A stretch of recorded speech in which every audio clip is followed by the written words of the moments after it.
دنیا میں ایک پانی ہے آب زمزم شریف، بڑی باعظمت، بڑی فضیلت ہے اس کی۔ اللہ کے نبی صلی اللہ تعالیٰ علیہ وسلم نے فرمایا آب زمزم مومنوں کے لیے شفا ہے۔ جی، اس زمین پر آب زمزم ایک واحد پانی ہے جس کو کھڑے ہو کر پینے کا حکم ہے۔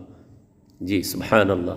اللہ کے نبی صلی اللہ تعالیٰ علیہ وسلم فرماتے ہیں آب زمزم کو نوش کرنے سے پہلے، یعنی پینے سے پہلے آپ باوضو ہو لیں، اور پھر آب زمزم کو گلاس میں یا کٹورے میں جس چیز میں آپ لیں تو غور و فکر سے اسے دیکھیں، اس کی زیارت کریں، اور 3 سانس میں پینے کی کوشش کریں۔ جی کھڑے ہو کر کیا، اور پینے سے پہلے دعا ہے، بسم اللہ الرحمن الرحیم، اللہم انی اسألوک علما نافعا ورزقا واسعا وشفاء من کل